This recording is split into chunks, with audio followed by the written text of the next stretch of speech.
Good morning friends, અહીંયા પરેશ પુરોહિત YouTube ચેનલમાં સર્વે મિત્રોનું ફરી હાર્દિક સ્વાગત છે. મિત્રો બધા જ મિત્રો સુરક્ષિત હશો, ઘરે હશો એવી આશા રાખીએ છીએ. આપણે જે અત્યારે ચેપ્ટર ચાલી રહ્યું છે મિત્રો, પરમાણુનું બંધારણ ચેપ્ટર બહુ ઇમ્પોર્ટન્ટ છે. ખાસ નીટ માટે પણ ઇમ્પોર્ટન્ટ છે, જેડબલઈ માટે પણ ઇમ્પોર્ટન્ટ છે, તો ખાસ એને ધ્યાનથી તમે વાંચશો. તો આ ચેપ્ટરમાં આપણે લાસ્ટમાં દ બ્રોગલી સિદ્ધાંતનો અભ્યાસ કરી ચૂક્યા હતા.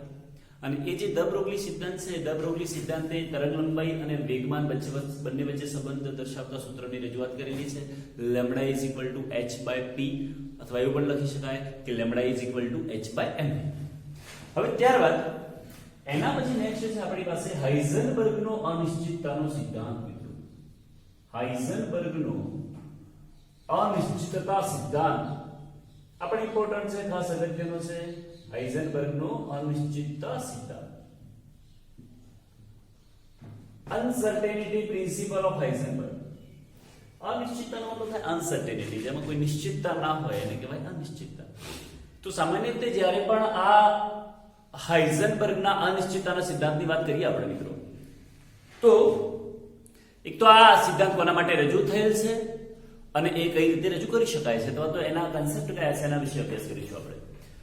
તો હાઇઝનબર્ગે એવું સૂચવેલું છે કે જ્યારે કોઈ ગતિશીલ કણ હોય, જ્યારે કોઈ ગતિશીલ કણ હોય, એનો મતલબ કે કણ જ્યારે ગતિ કરતો હોય, એવા ગતિશીલ કણ માટે તેના સ્થાન અને વેગમાન ક્યારે પણ એક સાથે નક્કી કરી શકાતા નથી.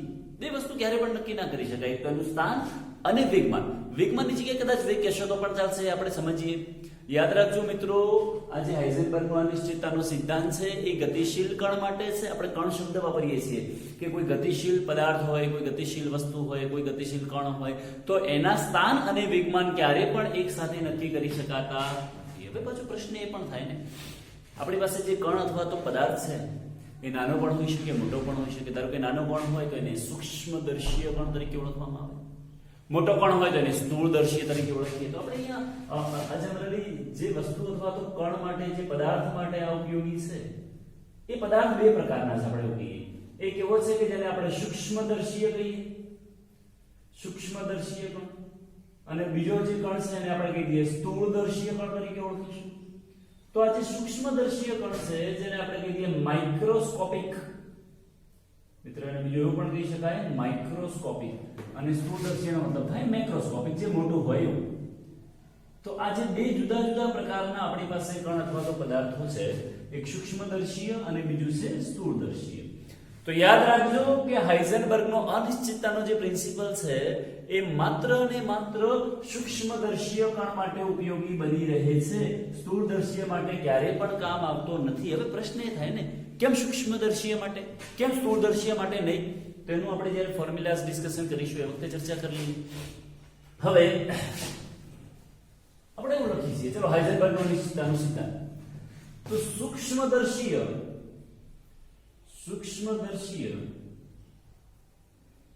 ગતિશીલ કણ માટે તેના સ્થાન અને વેગમાન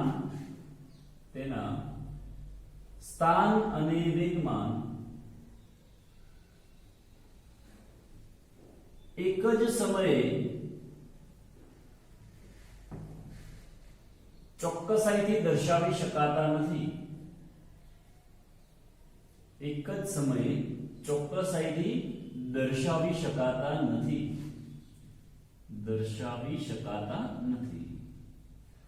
એનો મતલબ એવું થાય કે જો તમે એનું સ્થાન દર્શાવવા જાઓ તો વેગમાનમાં નિશ્ચિતતા જોવા મળે, વેગમાન દર્શાવવા જાઓ તો સ્થાનમાં નિશ્ચિતતા જોવા મળે, પણ સ્થાન અને વેગમાન બંને એક જ સાથે એક જ સમયે દર્શાવી શકાતા નથી, અથવા તો એક જ સાથે ચોક્કસાઈપૂર્વક દર્શાવી શકાતા નથી. અને એને જનરલી આ જ્યારે એને લગતા ક્વેશ્ચન આપણને પૂછાય છે મિત્રો, તો યાદ રાખજો કે સ્થાન અને વેગમાન બંને એક જ સાથે દર્શાવવા અશક્ય છે, અથવા તો ચોક્કસાઈથી દર્શાવી શકાતા નથી. પણ એના જનરલી જ્યારે ક્વેશ્ચન્સ વગેરે પૂછાતા હોય તો ફોર્મ્યુલા પરથી પૂછાતા હોય, તો આના માટે હાઇઝનબર્ગે જે ફોર્મ્યુલા રજૂ કર્યું છે તે આ પ્રકારનું છે કે delta x into delta p greater than or equal to h/4π. બહુ જ ઇમ્પોર્ટન્ટ છે મિત્રો, આમ એકદમ સિમ્પલ અને સરળ છે, ફટાફટ આવડી જાય એવું છે. Delta x into delta p greater than or equal to h/4π. જે અહીંયા ચર્ચા કરીએ આપણે ડેલ્ટા x એટલે શું, તો અહીંયા જે ડેલ્ટા x નો મતલબ થશે મિત્રો સ્થાનમાં જોવા મળતી અનિશ્ચિતતા. અહીંયા લખી દઈએ આપણે સ્થાનમાં જોવા મળતી અનિશ્ચિતતા. ઓકે ચલો સરસ. હવે એના પછી ડેલ્ટા p છે. ડેલ્ટા p નો મતલબ થાય વેગમાનમાં અનિશ્ચિતતા.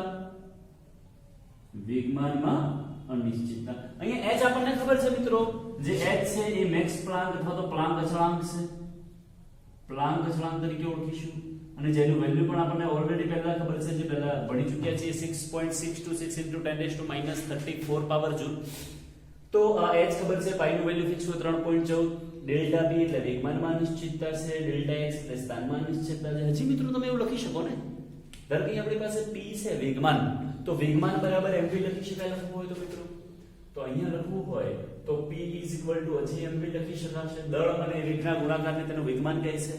તો અહીંયા જો કિંમત મૂકવામાં આવે તો therefore એવું લખી શકાય delta x delta mv is equal to or greater than h/4π આવું લખી શકાય. ઓકે, એક વસ્તુ બીજી મિત્રો એવી યાદ રાખજો કે જ્યારે તમે એનું કેલ્ક્યુલેશન કરતા હોય, જ્યારે એક્ઝામ્પલ સોલ્વ કરતા હોઈએ, ત્યારે યાદ રાખજો હંમેશા કે અહીંયા ગ્રેટર ધેન ના લખતા ઇક્વલ ટુ લખશો તો પણ ચાલશે. અહીંયા ગ્રેટર ધેન ઇક્વલ ટુ ની જગ્યાએ માત્ર ઇક્વલ ટુ લખશો તો પણ ચાલશે, પણ ક્યારે એક્ઝામ્પલ સોલ્વ કરતી વખતે. ઓકે, હવે બીજું એવું કહીએ કે જ્યારે કોઈ કણ ગતિશીલ હોય, જ્યારે સૂક્ષ્મદર્શીય કોઈ પદાર્થ હોય ને જે ગતિશીલ હોય, તો એ ગતિ કરતો હોય ત્યારે એનું દળ બદલાય ખરા? પ્રશ્ન છે. જ્યારે અહીંયા આપણે કોઈ સપાટી પર નજીકમાં જ્યારે કોઈ કણ ગતિ કરતો, હા શૂન્યાવકાશમાં જાય તો અલગ વસ્તુ છે, આપણે શૂન્યાવકાશની ચર્ચા નથી કરતા મિત્રો, ત્યારે દળમાં ફેરફાર થાય છે. પણ જ્યારે સામાન્ય વાતાવરણે અથવા સામાન્ય વાતાવરણમાં જ્યારે કોઈ કણ ગતિ કરતો હોય, તો એ કણ જ્યારે ગતિ કરતો હોય તો એનું દળ બદલાતું નથી, કોન્સ્ટન્ટ થઈ જાય.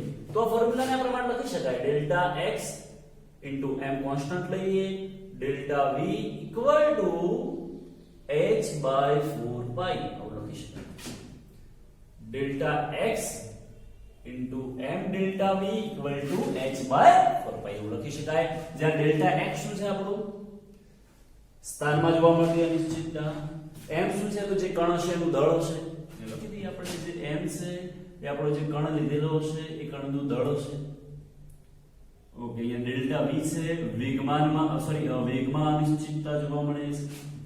ડેલ્ટા v નો મતલબ થાય વેગમાં અનિશ્ચિતતા અથવા ફેરફાર.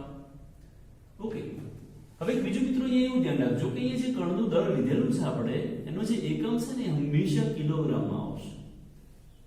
જ્યારે પણ આ ફોર્મ્યુલા યુઝ કરીશું તો આ જે દળ લેવાનું છે દળનો એકમ કિલોગ્રામ આવશે. એનું કારણ એ છે કે અહીંયા આપણે જે h લઈએ છીએ અને એ h પ્લાન્ક અચળાંક, જે મેક્સ પ્લાન્ક અચળાંક છે એનો એકમ જૂલ આવે છે, અને જૂલને mks માં કન્વર્ટ કરો છો તો એના એકમમાં મિત્રો kg સંકળાયેલું છે, અને એના એકમમાં kg સંકળાયેલું હોવાને કારણે આપણું જે કણનું દળ છે હંમેશા કિલોગ્રામમાં લેવું પડશે. આ જરૂરી છે, યાદ રાખજો ખાસ, આ ઇમ્પોર્ટન્ટ છે. આની આ જ વસ્તુ ધ બ્રુગલી સિદ્ધાંતમાં પણ આપણે ચર્ચા કરી કે જ્યારે લેમ્ડા બરાબર h/mv લો છો તો એમાં જે m લેવાનું થશે એ હંમેશા કિલોગ્રામમાં જ લેવાનું થશે. ક્લિયર છે એકદમ બિલકુલ?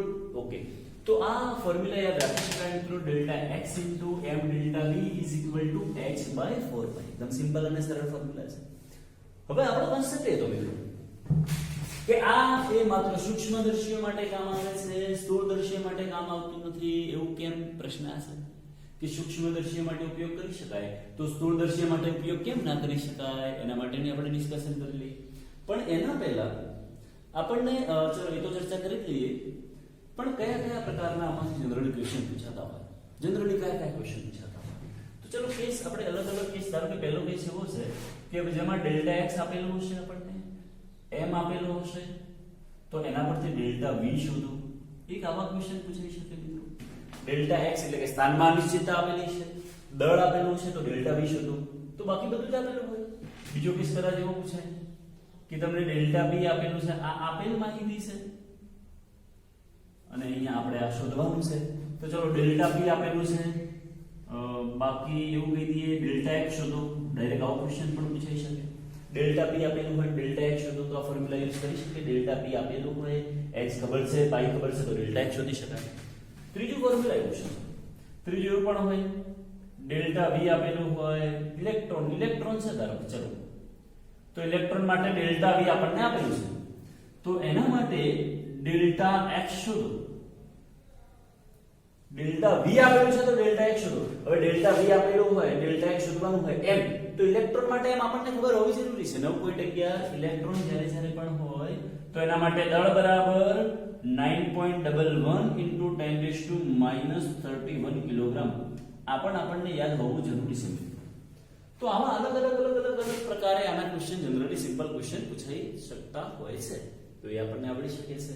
તો આ કયો સિદ્ધાંત મળી રહ્યા છે મિત્રો? હાઇઝનબર્ગનો અનિશ્ચિતતાનો સિદ્ધાંત. જે યાદ રાખજો કે કોના માટે છે? તો સૂક્ષ્મદર્શીય ગતિશીલ કણ માટે હોય, સ્થિર પદાર્થ માટે અને સ્થૂળદર્શીય પદાર્થ માટે આ સિદ્ધાંત કામનો નથી. ઓકે, તેના સ્થાન અને વેગમાન એક જ સાથે ક્યારે પણ દર્શાવવા શક્ય બનતા નથી. ઓકે, તો ફટાફટ પહેલા નોટબુકમાં નોટ ડાઉન કરી લઈશું મિત્રો.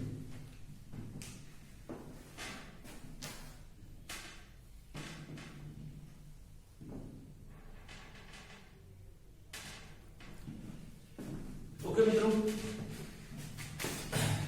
તો આપણે એવું ચર્ચા કરી ગયા હતા કે જે હાઇઝનબર્ગનો અનિશ્ચિતતાનો પ્રિન્સિપલ છે એ માત્ર સૂક્ષ્મદર્શીય ઘટકો માટે કામ આવે છે, સ્થૂળદર્શીય ઘટકો માટે કામ આવતો નથી. તેનું રીઝન સમજી લઈએ કેમ એવું બને છે. અને એ સમજવા માટે હાઇઝનબર્ગે એક એક્સપેરિમેન્ટ કરેલો છે અથવા તો એનું ઓબ્ઝર્વેશન કરેલું છે. ચલો એ ઓબ્ઝર્વેશન કયા પ્રકારનું છે આપણે એવું વિચારીએ કે એક્ઝામ્પલ તરીકે આપણે એવું વિચારીએ કે 1 મિલીગ્રામ વાળો કોઈ કણ છે અથવા 1 મિલીગ્રામ વજન વાળો જો કોઈ કણ અથવા તો પદાર્થ હોય, 1 મિલીગ્રામ વજન વાળો કોઈ કણ અથવા પદાર્થ હોય, એના માટે આપણે કેલ્ક્યુલેશન કરીએ. તો જ્યારે 1 મિલીગ્રામ હોય, હવે જનરલી આપણે કીધું કે વજન ક્યારે પણ અહીંયા મિલીગ્રામમાં લેવાનું નથી, કિલોગ્રામમાં જ લેવાનું છે. તો આ 1 મિલીગ્રામ છે અને મારે કિલોગ્રામમાં કન્વર્ટ કરવું હોય તો 10⁻⁶ કિલોગ્રામ થશે.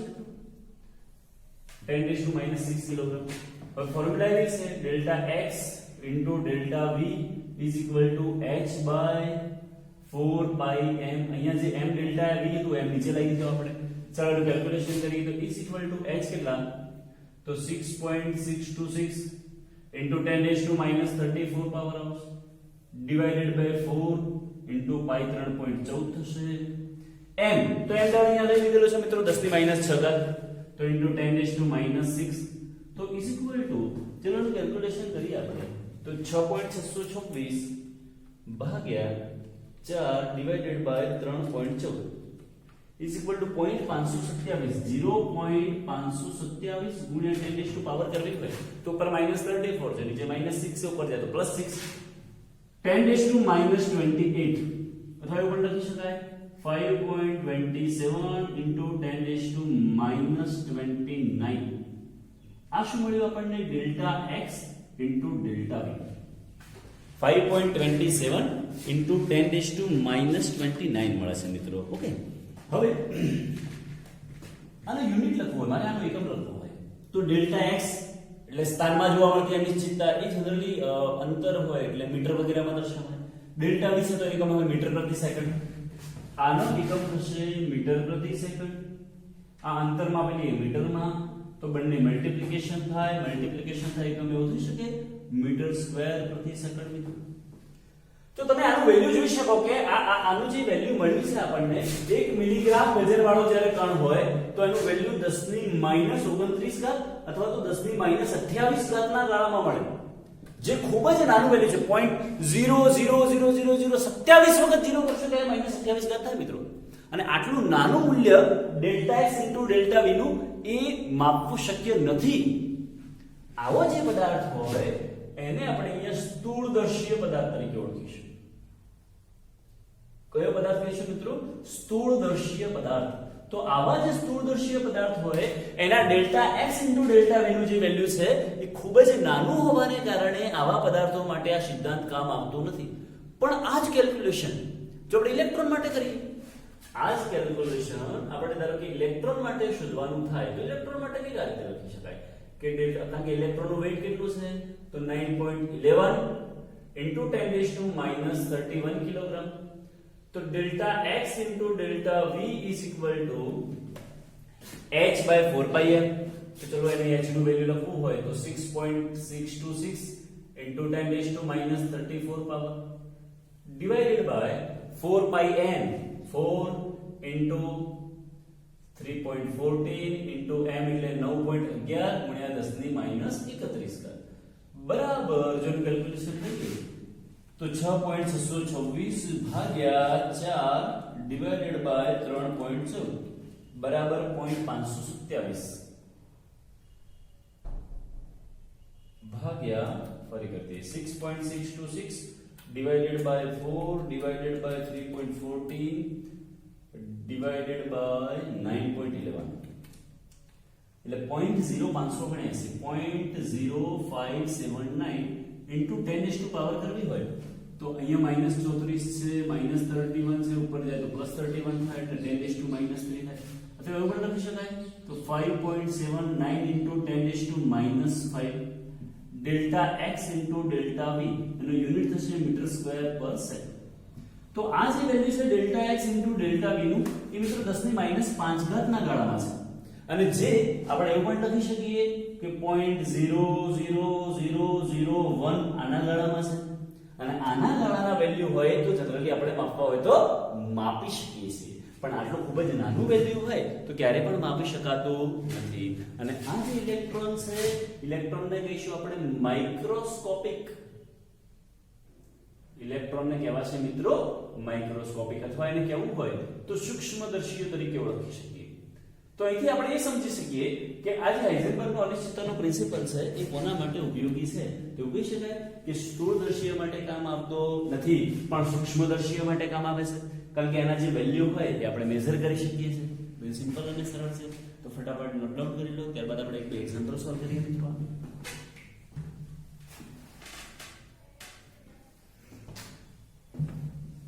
ઓકે મિત્રો તો આપણે ટેક્સ્ટ બુકમાં તમે બે ત્રણ કોયડા આપેલા છે જોઈ શકો છો એકદમ સિમ્પલ અને સરળ છે ફટાફટ આપણી જશે તો એનસીઈઆરટી બુકનો ફોર્મ્યુલા છે આપણી પાસે એનસીઈઆરટી બુકનો એક્ઝામ્પલ છે એક્ઝામ્પલ નંબર 2.15 બે એક્ઝામ્પલ આપેલા છે 2.15 અને 2.16 તો બુકનો એક્ઝામ્પલ છે કોયડો 2.15 એક આ પ્રમાણે છે સૂક્ષ્મદર્શક યંત્રનો ઉપયોગ કરીને યોગ્ય ફોટોનથી પરમાણુમાં ઇલેક્ટ્રોનનું સ્થાન 0.1 એંગસ્ટ્રોમ અંતરમાં જાણવા મળે છે જાણવા માટે કરવામાં આવે છે આપણે કહીએ કે કોઈ સૂક્ષ્મદર્શક યંત્રનો જ્યારે ઉપયોગ કરવામાં આવે છે તો એ વખતે ઇલેક્ટ્રોનનું જે સ્થાન છે એ ઇલેક્ટ્રોનનું સ્થાન મિત્રો 0.1 એંગસ્ટ્રોમ અંતરમાં 0.1 એંગસ્ટ્રોમ અંતરમાં જાણવા માટે કરવામાં આવેલ છે જાણવા માટે કરવામાં આવેલ છે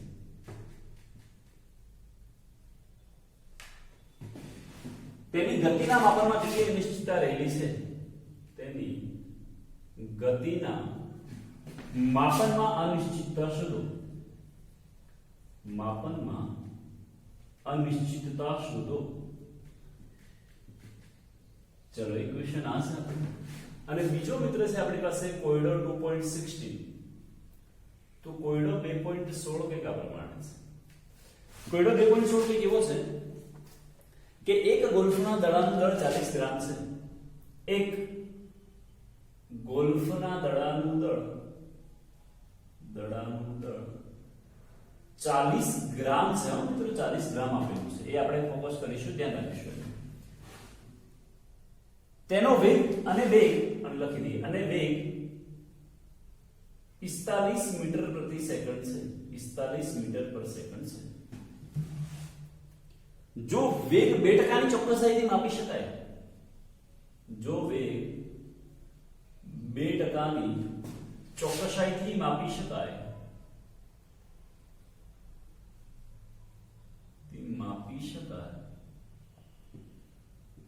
તો તેના સ્થાનમાં ઉદ્ભવતી અનિશ્ચિતતા શોધો તો તેના સ્થાનની અનિશ્ચિતતા જણાવો સ્થાનની અનિશ્ચિતતા બંને એક્ઝામ્પલ એકદમ સિમ્પલ છે મિત્રો, સમજી શકાય એવા છે, ફટાફટ એકદમ ધ્યાનથી સમજીશું. પહેલું એક્ઝામ્પલ કોડો 2.15 થી કેવો છે કે ઇલેક્ટ્રોનનું સ્થાન 0.1 એંગસ્ટ્રોમ, જે સ્થાન છે એ 0.1 એંગસ્ટ્રોમ અંતરમાં જાણવા મળે છે સૂક્ષ્મદર્શક યંત્રનો ઉપયોગ કરી. તો તેની ગતિના માપનમાં અનિશ્ચિતતા શોધો. ગતિના માપનમાં અનિશ્ચિતતાનો મતલબ થશે મિત્રો ડેલ્ટા વી. વેગમાં, ગતિના માપનમાં એટલે વેગમાં અનિશ્ચિતતા શોધો. તો ફોર્મ્યુલા યુઝ કરી શકાય મિત્રો, delta x into m delta v is equal to h by 4 pi. આવું વાપરી શકાય ફોર્મ્યુલા યુઝ કરી. સિમ્પલ છે. એમાંથી આપણે શોધવાનું શું છે? ડેલ્ટા v શોધવાનું છે. અહીંયા ડેલ્ટા x જે છે ને આપણે એંગસ્ટ્રોમ માં આપેલું છે. તો જે ડેલ્ટા x છે બરાબર 0.1 એંગસ્ટ્રોમ છે, એની જગ્યાએ એવું પણ લખી શકાય 0.1 into 10⁻⁻10 મીટર, અથવા એવું લખી શકાય 1 into 10⁻⁻11 મીટર. ઓકે, તો ચલો પ્રાઇસ આની કિંમત મૂકી દઈએ. ડેલ્ટા v બરાબર h કેટલા? તો 6.626 ગુણ્યા 10⁻⁻34 ઘાત છે. ઓકે, ડિવાઇડેડ બાય 4 ગુણ્યા પાઈ ની જગ્યાએ 3.14 ગુણ્યા આ m નીચે આવી જશે તો m દળ આપેલ. ઓકે, દળ એ ઇલેક્ટ્રોન આપેલો હતો. પહેલા પણ કીધું તો મિત્રો, જો ઇલેક્ટ્રોન હોય તો એનું દળ આપણે યાદ રાખવું. તો ઇલેક્ટ્રોન દળ અહીંયા લખી શકાશે 9.11 ગુણ્યા 10⁻31 કિલોગ્રામ ઇન્ટુ આ ડેલ્ટા x પણ નીચે આવશે તો એનું વેલ્યુ છે 1 into 10⁻11 બરાબર. ચલો પહેલા આપણે એવું કરીએ, આનું કેલ્ક્યુલેશન કરીએ તો 6.626 મિત્રો ભાગ્યા 4/3.14 divided by 9.11 is equal to 0.0579. 0.0579 into 10 is to power. Power કેટલી થશે જોઈ લઈએ. આ -31 અને -11 -42 ઉપર જાય તો +42, 42 માંથી 34 જાય મિત્રો તો 8 ઘાત આવશે. તો અહીંયા આપણને જે ડેલ્ટા v મળે છે 1 મીટર પર સેકન્ડ, અથવા એવું લખી શકાય કે ડેલ્ટા v બરાબર 5.79 ગુણ્યા 10⁶ મીટર પર સેકન્ડ. વેગ છે, વેગમાં એકમ લખવો હોય તો મીટર પર સેકન્ડ લખી શકાય. એકદમ સિમ્પલ એક્ઝામ્પલ છે. આ પ્રકારના એક્ઝામ્પલ જનરલી આમાંથી પૂછાતા હોય છે મિત્રો. ચલો બીજો એક્ઝામ્પલ જે છે એ કે જોઈએ આપણે. એક ગોલ્ફના દડાનું દળ 40 ગ્રામ છે. નંબર એવું લખી શકાય કે એના માટે દળ m બરાબર 40 ગ્રામ છે, અથવા એવું પણ લખીશું 40 ગુણ્યા 10⁻³ કિલોગ્રામ છે. કારણ કે આપણે જે પણ વેટ જોઈશે મિત્રો બધા કિલોગ્રામમાં જોઈશે. અને તેનો વેગ 45 મીટર પ્રતિ સેકન્ડ છે, એટલે એનો v બરાબર આપેલો છે આપણને 45 મીટર પર સેકન્ડ એવું કીધેલું છે. જો વેગ 2% ની ચોકસાઈથી, હા આ ઇમ્પોર્ટન્ટ વસ્તુ છે, આ જે આપેલી છે વસ્તુ ઇમ્પોર્ટન્ટ. જો વેગ 2% ની ચોકસાઈથી માપી શકાતો હોય તો સ્થાનમાં જોવા મળતી અનિશ્ચિતતા શોધો. એટલે સ્થાનમાં જોવા મળતી અનિશ્ચિતતા એટલે ડેલ્ટા x બરાબર. પણ એ કેવી વસ્તુ કીધી છે મિત્રો કે એનો વેગ 2% ની ચોકસાઈથી માપી શકાય છે. જો 100% ની ચોકસાઈથી માપી શકીએ, જો 100% ચોકસાઈથી આપણે માપી શકીએ તો એ વખતેનો વેગ આપણને અહીંયા આપેલો છે 45 મીટર પર સેકન્ડ. જો 100% એમાં એક્યુરેસી જોવા મળતી હોય મિત્રો તો એનો વેગ બરાબર 45 મીટર પર સેકન્ડ થશે. પણ આપણી પાસે એક્યુરેસી 100% નથી. કેટલા ટકા છે? 2%. તો ધેરફોર 2% ચોકસાઈથી જો માપવો હોય તો વેગ બરાબર કેટલો હોય? તો 45 ગુણ્યા 2 એટલે 90 ડિવાઇડેડ બાય 100 તો ઇઝ ઇક્વલ ટુ લખી શકાશે 0.9 મીટર પર સેકન્ડ. આ આપણો મળી ગયો ડેલ્ટા v મિત્રો. શું મળી ગયો? Delta v. ડેલ્ટા v મળી ગયો. m ખબર છે આપણને તો ડેલ્ટા x શોધી શકાય. તો therefore delta x is equal to h upon 4 pi n into delta v એવું લખી શકાય. તો ચલો ઇઝ ઇક્વલ ટુ h કેટલા? તો 6.626 ગુણ્યા 10⁻34 ઘાત છે divided by 4 into 3.14 into m. તો m આપેલું છે 40 ગુણ્યા 10⁻³ ઘાત. અથવા એવું લખી શકાય ને લખવું હોય 4 ગુણ્યા 10⁻² ઘાત કિલોગ્રામ એવું લખી શકાય મિત્રો. તો 4 ગુણ્યા 10⁻² into 0.9 બરાબર चलो कैलकुलेशन करना कि 6.626 भाग्या 4 भाग्या 3.14 डिवाइडेड बाय